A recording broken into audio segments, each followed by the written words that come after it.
Welcome in to Duval Daily, presented by GenJag.com. I'm Jordan Lugo. Thanks so much for tuning in here on Sunday, April 2nd. We are less than a month until the 2023 NFL Draft kicks off. Your Jacksonville Jaguars, while they're a team on the rise, they're a team going into year two with Doug Peterson, Trevor Lawrence, a ton of weapons on the offensive side of the ball when you talk about Calvin Ridley, Evan Ingram, Travis Etienne, Christian Kirk, Zay Jones. I mean, they are loaded on the offensive side of the ball from a quarterback and skill position standpoint. They've got a pretty decent offensive line up front that they might continue to improve. We'll see how that plays out. But on the defensive side of the ball is where you saw the Jaguars have more struggles in 2022. You've also seen some attrition when you talk about Arden Key heading to Tennessee. You talk about DeJuan Smoot potentially. He's up in the air right now, right? Does he come back to Jacksonville? When is he healthy following that Achilles injury in late December, mid-December? So there's a lot of question marks on the defensive side of the ball up front when you talk about the pass rush depth. There's also question marks on the back end when you talk about nickel. Right now, Trey Herndon is there. He would be your starting nickel right now, probably. You've got Chris Claybrooks. You've got Gregory Jr. as candidates there, too. I mean, maybe Tavon Campbell or Buster Brown. I don't really see that skill set with them personally, but those are cornerbacks in the back end of the roster as well. For me, you just want to feel better about this spot. Entering a season in which you're trying to repeat as division champs. You're trying to get further in the playoffs. The target will be on your back. You're going to be facing a number one team schedule, right? Division champion schedule. It's going to be more difficult road for the Jaguars in 2023 just based on their opponents that they're going to have to face off against in the regular season. And in the division, they're going to have the target on their back. They're the division champs. So you're going to have the Texans, the Colts, the Titans, all of which are teams that have question marks around them, but all of them also have some positives, right? Like Mike Vrabel has put together a really good program in Tennessee. They took the Jaguars to the brink last year. The Colts, they have a lot of draft capital, a new regime coming in. Same thing with the Houston Texans. Both of those teams are going to have an opportunity to potentially land franchise quarterbacks this year. So I think it's an interesting division, but it is a division that the Jaguars will be the favorite to win in 2023. And so when you look at the back end, I think you just really want to feel better about your nickel corner. And now the one good thing that you have here is Darius Williams can play the nickel spot effectively. I think he's a better outside corner. But if you're for some reason not able to land a nickel that you like, or a couple guys that can come in and compete for that spot in the draft, or continue to look via free agency, Darius Williams can do that for you, but then that means you need more help outside opposite Tyson Campbell. So the bottom line is the Jaguars need a third corner, but for this video, for this show here, we're going to focus more on guys that could come in and lock down the slot, because again, I think Darius Williams earned the right to play outside in 2022 with his play, and frankly, going back to his days in Los Angeles, he's an outside corner. He's a really good quality outside starting corner. You have him paired up with Tyson Campbell on the outside. I don't think you need to throw a wrench into that. It was working very well down the stretch. I think you just want to get a little bit better play over the middle when you talk about coverage. And so that leads us to some of these nickel players that the Jaguars will have an option to potentially pursue in the draft. And we're going to go through my top 5 prospects that I think would potentially be able to come in year one and really provide a spark for the Jaguars in that nickel spot. And we'll talk about some other players as well, some bonus prospects that I think could potentially do some of that as well. But I want to go through my top 5. We'll have honorable mention, and we'll talk about a couple other guys that maybe could fit into that role, even though they've played a lot more on the outside at the college level. And on your money down, right? Third down, third and medium, third and long, I think what the Jaguars want to do in 2023 is going to kind of dictate where they might go in the draft with some of these prospects with trying to lock down that nickel spot. At times in 2022, especially early on, they wanted to run a lot of man blitzes on third down, get after you and just run man coverage.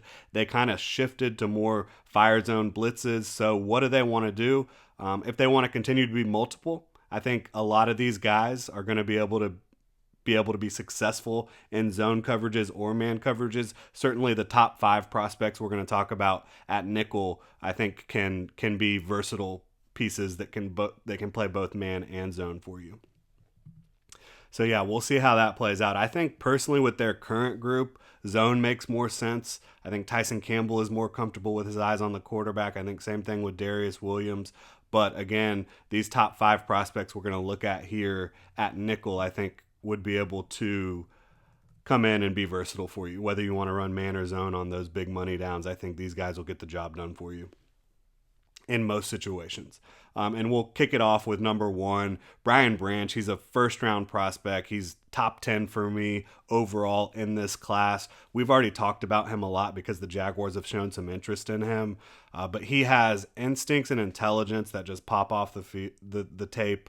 Physicality is pretty much unmatched at the nickel spot. He's really kind of a hybrid nickel/safety, but a guy that might be the best tackler in this class.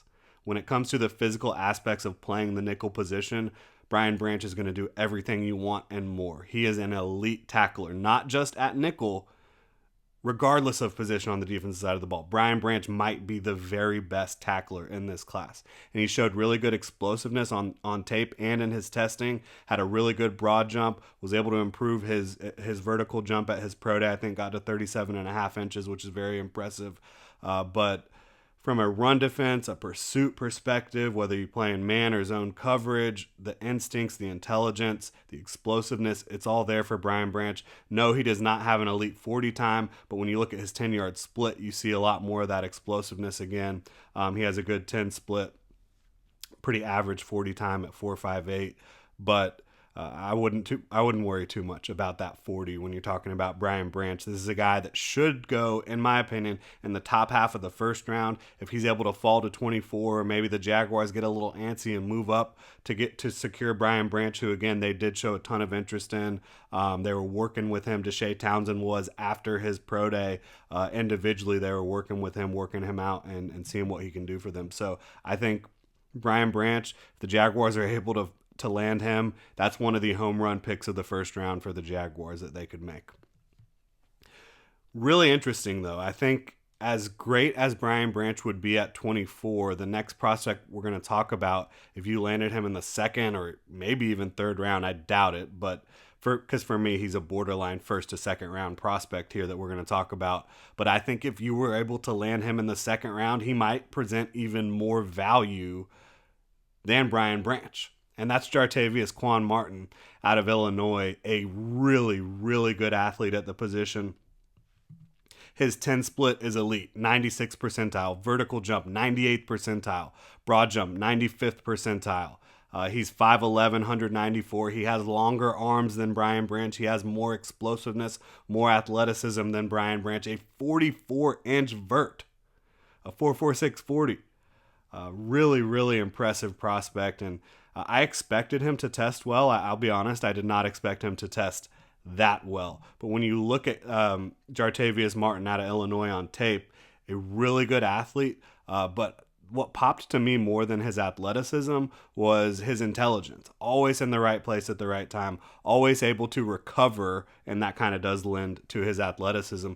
But a really, really strong tackler, similar to Brian Branch. Not as elite as Brian Branch in the tackling department and pursuit department, but really damn good in his own right. Strong skills at the catch point to break passes up.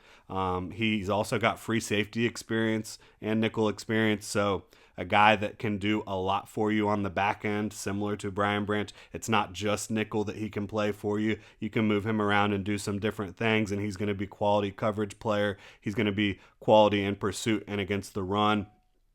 And he's going to really raise the level of athleticism of the Jaguars defense if the Jaguars were able to land him in the second round. I love Jartavius Quan Martin, one of my guys in this draft class, no doubt about it.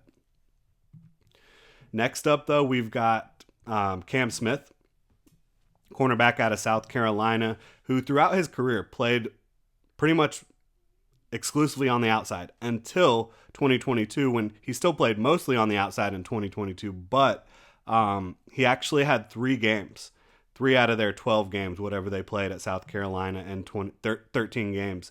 he played exclusively in the slot. And that was against Georgia State, Tennessee, and Clemson. Tennessee and Clemson to end his college career. So he was going up against, Jalen Hyatts of the world and the talented guys that Clemson has as well. I thought he performed really well in his exposures at nickel. And he can play outside or inside for sure. Right? When you talk about Quan Martin, Brian Branch, you're talking about more safety / nickel players. When you talk about Cam Smith, he could play outside for you or he could play inside. He's a very good athlete. He's got good size, 6'3.25". 6'3" inches, not 6'3.25". So just over 6 feet, almost 6'1", 180 pounds. That is light, but the way the NFL game is moving towards more of these lighter players, it's not a concern for me at all. Pretty good wingspan for his size, pretty good proportional arm length for his size. Hand size is fine. 10-yard split, 89th percentile at 1.49. And again, the 10-yard split is the first 10 yards of the 40-yard dash.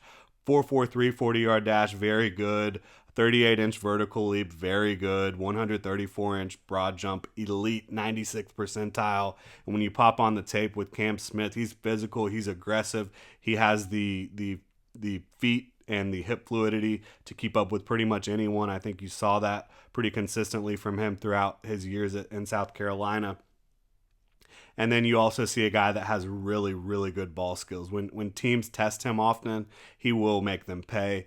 Can make some catches, some plays on the ball that really look like he's more of a receiver than a DB. So that's impressive for him for sure. And again, 3 games where he played exclusively at the nickel, looked really good doing it. So whether you want to play him outside or inside, I think you have the versatility to figure out with him, between him and Darius Williams, who's going to be playing nickel, who's going to be playing outside, and feel damn good about your projection going into 2023 there.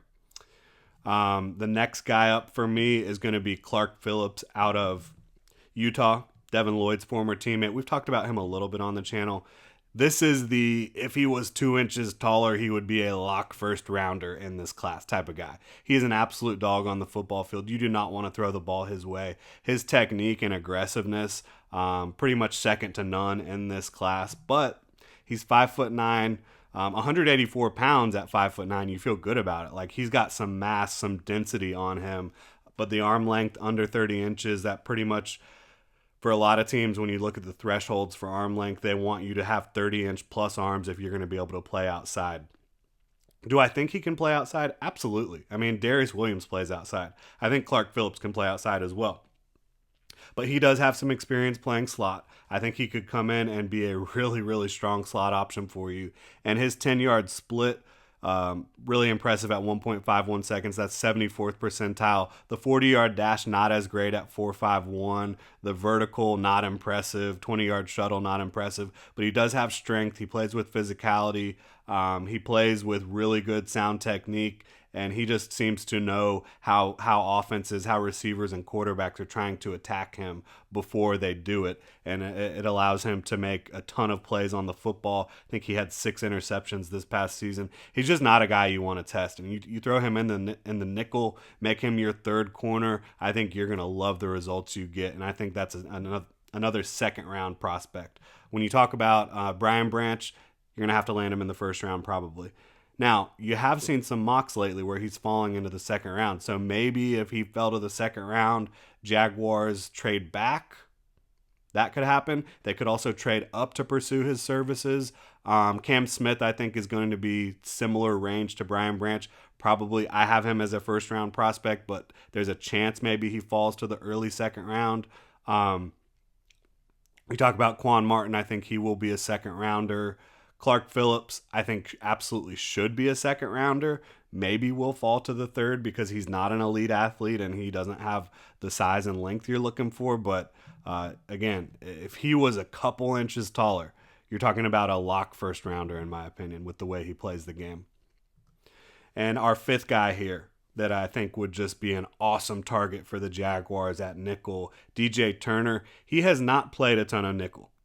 But when you look at his size profile and his aggressive play, his quickness and hip fluidity. I think he could play outside. I think he could play inside for you too. But some teams, I think, are going to look at him and want to play him exclusively at nickel due to being 5'11", 178.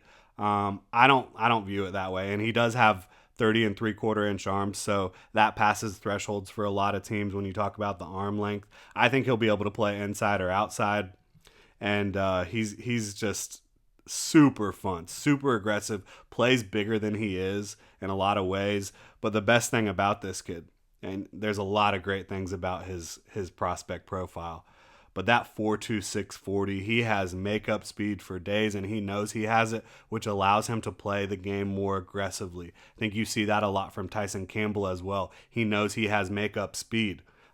Tyson Campbell doesn't even have this type of speed. DJ Turner can absolutely fly. He's also got great explosiveness. You look at his vertical, 38.5 inches, broad jump, 131. Both of those are really impressive. 1.47 10-yard split, 96th percentile. The 4.26 40 is obviously 99th percentile.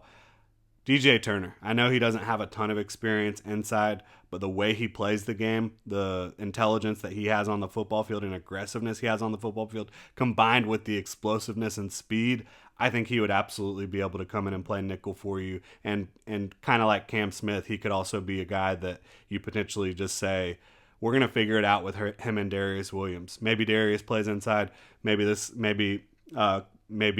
DJ Turner plays outside. Either way, we'll figure it out. We'll be fine with this top 3 corner group that we have when you talk about adding a DJ Turner or Clark Phillips or Cam Smith, Brian Branch, Quan Martin. I would love any of these 5 prospects for the Jaguars to target in the draft to come in and really improve their secondary, raise the floor and the ceiling of that group. Now, we've got a couple bonus players I just wanted to mention. Sidney Brown, I think, is really more of a safety than a true nickel. I don't think he can do a lot of the stuff from a speed standpoint that he's going to be able to need to do. He's also just there's a lot of variance in his game out of Illinois. I love him, but there is high variance in his game, right? Misses a lot of tackles, will take some bad angles. There's going to be times where he just can't match up from a speed standpoint with some of the guys he's going to be tasked with matching up with if you line him up exclusively at nickel. If you bring him in to be a safety and big nickel, I think that can definitely work. He can definitely man up on tight ends and bigger slot receivers, but not quite as exciting of a profile when you talk about Sidney Brown compared to those 5 other guys we talked about. Cameron Mitchell, a little undersized, a guy out of Northwestern who I think has played primarily outside, but if the Jags wanted to bring him in and have him compete to be, a top 3 corner, whether that's playing outside or playing inside, he would definitely help the Jags out. And then the next 2 guys, kind of your Mighty Mouse guys this year in this cornerback class, Travius Hodges-Tomlinson. He's an awesome prospect. He's just like 5'8". He's really small, but he's LaDainian Tomlinson's cousin, I believe. And he's a guy that,